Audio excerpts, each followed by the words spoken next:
안녕하십니까? 2023년 3월 7일 화요일 인도네시아 헤드라인 시작합니다. 첫 번째 소식입니다. 2024년 대선이 1년 앞으로 다가오면서 대선 후보 선두그룹 3명의 지지율이 관심을 받고 있습니다. 간자르 프라노워의 지지율은 지속적으로 상승하고 있지만 프라보워 국방장관과 아니스 자카르타 시장의 지지율은 오르내리고를 반복하고 있습니다. 콤파스 연구소에 따르면 간자르의 지지율은 2022년 1월 이후로 상승하고 있습니다. 작년 초 20.5%에서 2022년 6월에는 22%, 2022년 10월에는 23.2%로 상승했습니다.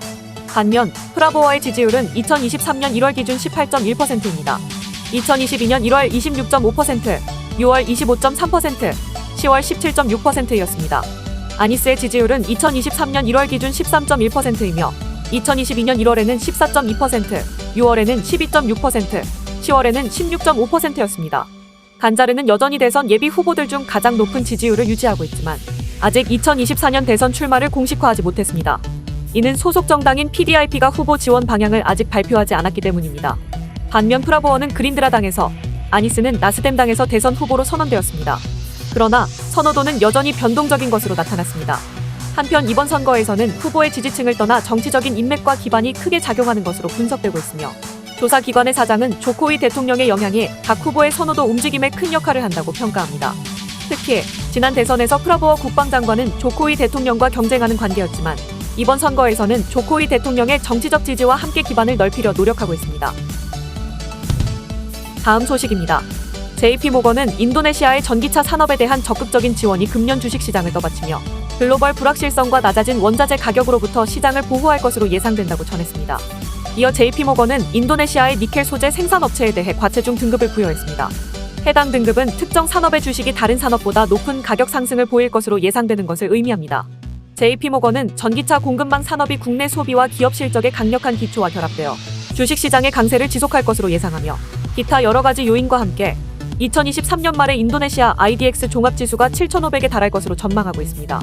특히 JP모건은 인도네시아 정부가 최근 몇 년간 전기차 산업의 전반적인 생태계 구축을 추진해왔다는 점을 강조하며 이러한 적극성이 인도네시아 주식시장을 떠받칠 것으로 기대한다고 밝혔습니다. 또한 금속 및 채광 산업은 2022년에 인도네시아 투자에 가장 크게 기여하였으며 이러한 투자는 작년 실현 투자의 25% 이상에 해당된다고 전했습니다. JP모건의 인도네시아 연구 및 전략 책임자는 현대자동차와 중국 배터리 제조업체 CATL 등과 150억 달러 이상의 계약을 체결했으며 이번 달에 발표될 것으로 예상되는 전기차 보조금도 전기차 산업에 긍정적인 영향을 줄 것으로 예상된다고 전했습니다.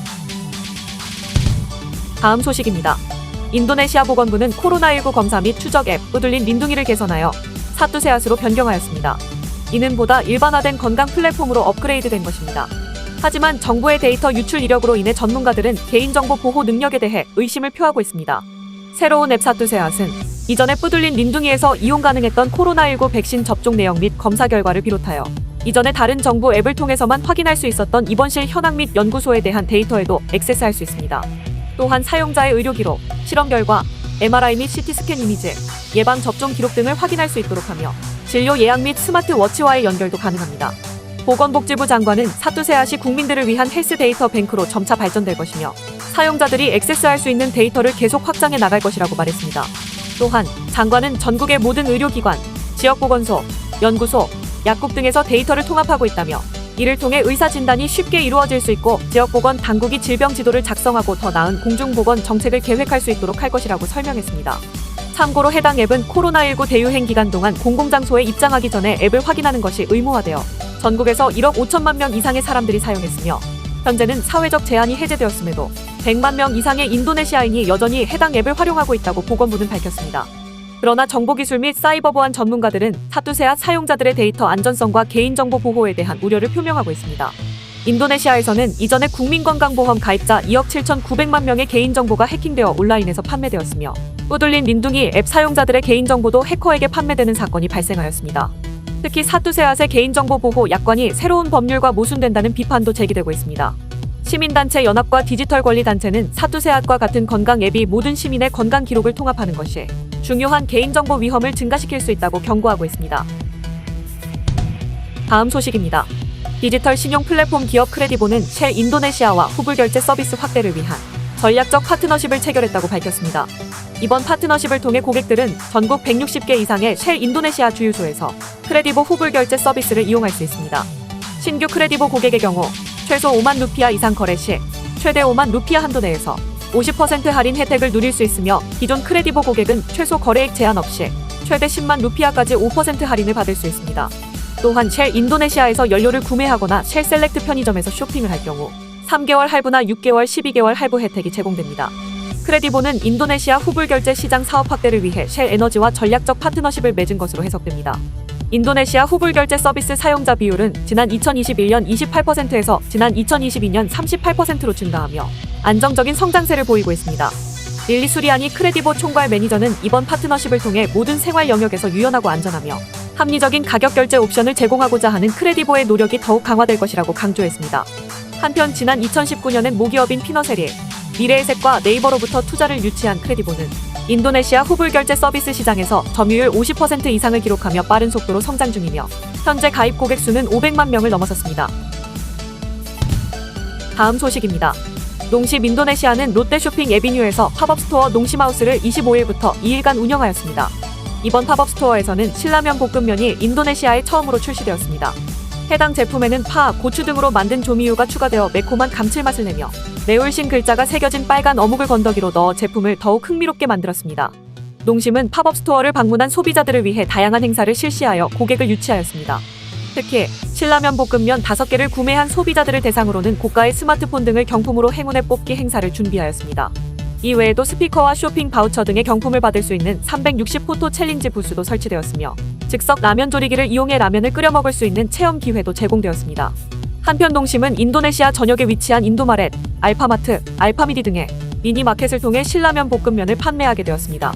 세계 인스턴트 라면 협회에 따르면 인도네시아의 지난 2021년 라면 소비량은 132억 7천만 개로 중국에 이어 2위를 차지하였으며 볶음면 형태 제품에 대한 선호도가 높았습니다.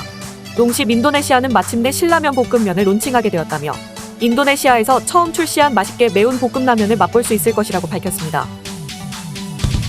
다음 소식입니다. 지난 1일 인도네시아 대표 금융기업 시나르마스 세쿠리타스는 투자 플랫폼 심인베스트의 새 브랜드 홍보대사로 그룹 방탄소년단 B를 선정했다고 발표했습니다. 페라타 타누자 대표이사는 브랜드 홍보대사 론칭 행사에서 B의 개인 활동, 인스타그램에서 세운 기록들, 커리어와 행복, 그의 수많은 노력과 기록들이 모두 놀라웠다고 홍보대사 선정 이유를 밝혔습니다. 또한 방탄소년단 B의 열정, 재능, 창의력, 에너지 넘치는 성격은 심인베스트가 젊은 세대에게 제공하는 서비스를 가장 잘 대표하게 만든다며 오는 6월 심인베스트와 B의 컬래버레이션 팬미팅이 한국에서 개최될 예정임을 알려 글로벌 팬들을 열광하게 만들었습니다. 이로써 B는 BTS 멤버 중 첫 개인 해외 금융기업 모델로 나서게 되었습니다. 한편 B의 홍보대사 발탁은 한국 대중문화에 관심이 뜨거운 현재 MZ세대를 공략하기 위함으로 K-팝 대표 스타 방탄소년단은 인도네시아 최대 전자상거래 기업 토코페디아의 광고 모델로도 활약하고 있으며 일거수일투족이 보도되는 등 큰 관심을 받고 있습니다. 다음 소식입니다. 인도네시아 국영에너지 기업 버르타미나가 운영하는 북부 자카르타의 유류 저장시설에서 불이 나 17명이 목숨을 잃었습니다. 사망한 사람 가운데 2명은 어린이인 것으로 파악됐으며 50여 명이 입원했고 그중 일부는 심한 화상을 입었습니다. 불길이 번지면서 지역 주민 수백 명이 대피했고 화재 진압을 위해 최소 260명의 소방관과 소방차 52대가 화재 진압에 나섰습니다. 버르타미나의 현장 관리자는 폭우와 천둥 번개로 파이프라인이 터지면서 화재가 발생한 것 같다고 밝혔습니다. 하지만 이번 화재가 인도네시아 연료 공급에 영향을 미치지 않을 것이라고 말했습니다. 참고로 이날 화재가 난 저장시설은 인도네시아 연료 수요의 20%를 공급하고 있는 곳입니다. 시청해주셔서 감사합니다. 다음 시간에 뵙겠습니다.